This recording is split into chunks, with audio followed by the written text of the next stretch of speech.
ಈ ಚಾನಲನ್ನು ಲೈಕ್ ಮಾಡಿ, ಸಬ್ಸ್ಕ್ರೈಬ್ ಮಾಡಿ. ಅಥಣಿ ತಾಲೂಕಿನ ಕೆಲವು ಬಾರ್ ಮಾಲೀಕರು ಗಂಡ ಸತ್ತ ಮೆಂಡನಂತೆ ವರ್ತನೆ ಮಾಡುತ್ತಿದ್ದಾರೆ. ಭಾಗ 4.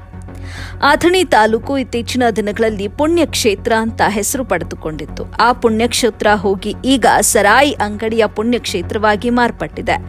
ದಿನನಿತ್ಯ ಬೆಳಗ್ಗೆ 6 ಗಂಟೆಯಿಂದ ಮಧ್ಯರಾತ್ರಿವರೆಗೆ ಬಂದ ಜನರಿಗೆ ಸಾಕಷ್ಟು ನಿಶೆ ಮಾಡಿಕೊಳ್ಳುವ ನಿಶೆ ಪಾಠಗಳನ್ನ ಕೊಟ್ಟು ಜೇಬಿನಲ್ಲಿರುವ ದುಡ್ಡನ್ನ ಖಾಲಿ ಮಾಡಿ ಮನೆಗೆ ಕಳುಹಿಸುವುದರಿಂದ ಏನೋ ಇವರಿಗೆ ಮಜವಂತೆ.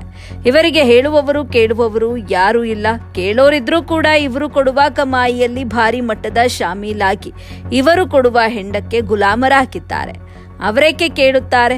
ಯಾರ ಮನೆಗೆ ಬೆಂಕಿ ಬಿದ್ದರೆಷ್ಟು ಬಿಟ್ಟರೆಷ್ಟು, ಯಾರ ಮನೆಯಲ್ಲಿ ಸತ್ತರೆಷ್ಟು ಬಿಟ್ಟರೆಷ್ಟು, ನಮಗೆ ಬರುವ ಕಮಾಯಿ ಬಂದರೆ ಸಾಕಲ್ವಾ ಸ್ವಾಮಿ ಎನ್ನುವಂಥ ಸ್ಥಿತಿ ಅಥಣಿ ತಾಲೂಕಿನಲ್ಲಿ ನಿರ್ಮಾಣವಾಗಿದೆ. ಇವರಿಗೆ ಸರಾಯಿ ಅಂಗಡಿಗಳು ಯಾಕೆ ತೆಗೆದುಕೊಂಡಿದ್ದೀರಿ ಅಂತ ಸಾರ್ವಜನಿಕರು ಕೇಳುತ್ತಿಲ್ಲ. ನಿಮ್ಮ ವ್ಯಾಪಾರ ನಿಮಗೆ, ಅದನ್ನ ಕೇಳೋಕೆ ನಾವ್ಯಾರು ಅಲ್ವಾ? ಆದ್ರೆ ಸಾಕಷ್ಟು ಮನೆಗಳು ನಿಮ್ಮಿಂದ ಬೀದಿಗೆ ಬರುವಂತೆ ಮಾಡಿದ್ದೀರಾ. ಇದು ಸರಿಯೋ ಮತ್ತು ತಪ್ಪೋ ನೀವೇ ತಿಳಿದುಕೊಳ್ಳಿ ಸ್ವಾಮಿ ಎಂದು ಜನರು ಮಾತನಾಡಿಕೊಳ್ಳುತ್ತಿದ್ದಾರೆ. ಇದು ಒಂದು ಗೋಳಾದ್ರೆ, ಇದೇ ಅಥಣಿ ತಾಲೂಕಿನಲ್ಲಿ ಭಾನುವಾರ ಬಂದ್ರೆ ಸಾಕು ತಾಲೂಕಿನ ಸಾಕಷ್ಟು ಗ್ರಾಮಸ್ಥರು ಅಥಣಿಗೆ ಬರುವುದು ಸಹಜವಾದ ವಿಷಯ.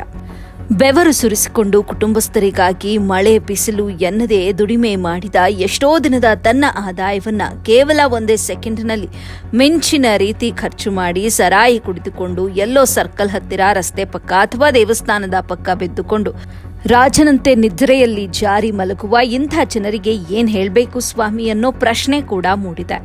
ಮನೆಯಲ್ಲಿ ಮಗ, ಮಗಳು, ತಾಯಿ, ಸಂಗಾತಿ, ಇವತ್ತಿನ ದಿನ ಭಾನುವಾರ ನನ್ನ ಗಂಡ ಪೇಟೆಗೆ ಹೋಗಿರ್ತಾನೆ, ಮನೆಗೆ ಸಂತೆಯಿಂದ ದಿನಸಿ ಪದಾರ್ಥಗಳು, ಮನೆ ಸಾಮಗ್ರಿಗಳನ್ನ ತರುತ್ತಾನೆ, ರುಚಿಯಾಗಿ ತಿನ್ನಲು ಏನಾದರೂ ತೆಗೆದುಕೊಂಡು ಬರಬಹುದು, ತಿನ್ನೋಣ ಎಂದು ಆಸೆಯಿಂದ ಕನಸು ಕಾಣ್ತಿರ್ತಾರೆ. ಇದು ಇವರ ಬಡತನದ ಜೀವನ. ಆದ್ರೆ ಈ ಸರಾಯಿ ಅಂಗಡಿಯ ಮಾಲೀಕರಿಗೆ ಮತ್ತು ಸರಾಯಿ ಕೊಡುವಂತಹ ವ್ಯಕ್ತಿಗಳಿಗೆ, ಕಂಠಪೂರ್ತಿ ಕುಡಿದು ತೂರಾಡುವ ವ್ಯಕ್ತಿಗಳಿಗೆ ಇದ್ಯಾವುದರ ಕಲ್ಪನೆಯೂ ಕೂಡ ಬರುವುದಿಲ್ಲ. ಇವರಿದ್ದರೆಷ್ಟು ಸತ್ತರೆಷ್ಟು ಎನ್ನುವಂತಹ ಮನಸ್ಥಿತಿಯವರು ಇವರು. ಇನ್ನು ಕುಟುಂಬಸ್ಥರು ದೇವರ ಹತ್ತಿರ ಬಂದು ಬೇಡಿಕೊಳ್ತಿದ್ದಾರಂತೆ. ಈ ಸಂಪೂರ್ಣ ವಿಷಯವನ್ನ ನೋಡಿಕೊಂಡಾಗ ನಮಗೆ ಒಂದು ಗಾದೆ ಮಾತು ನೆನಪಿಗೆ ಬರುತ್ತೆ. ರೆಬೆಲ್ ಸ್ಟಾರ್ ಅಂಬರೀಷ್ ಅಭಿನಯದ ಕನ್ನಡ ಸಿನಿಮಾದ ಗೊಂಬೆ ಆಡ್ಸೋನು ಮ್ಯಾಲೆ ಕುಂತವನು ಎಂಬ ಹಾಡು ನೆನಪಿಗೆ ಬರೋದು ಖಚಿತ.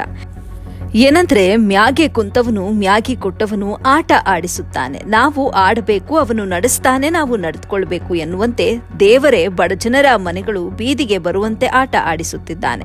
ಬರುವ ಹಣಕ್ಕೆ ನಾವ್ಯಾರು ಬೇಡ ಅಂತ ಅನ್ನುವವರು ಹೀಗೆ ಕೆಲವು ಬಾರಿ ಹೇಳಿಕೊಳ್ಳುತ್ತಿದ್ದಾರಂತೆ. ನಾವು ಹೇಳುವುದು ಏನಂದ್ರೆ, ಸರಾಯಿ ಅಂಗಡಿಗಳನ್ನ ಇಟ್ಟುಕೊಂಡಿದ್ದೀರಾ ತಪ್ಪಲ್ಲ, ಆದ್ರೆ ಬಡ ಕುಟುಂಬದ ಜನರು ಬಂದರೆ ಅವರಿಗೆ ಒಂದು ಡಿಮ್ಯಾಂಡ್ ಮಾಡಿ ನಿಮಿಷದ ಆಧಾರದ ಮೇಲೆ ಅವರಿಗೆ ಸಾರಾಯಿಯನ್ನ ಲಿಮಿಟ್ನಲ್ಲಿ ಕೊಡಿ.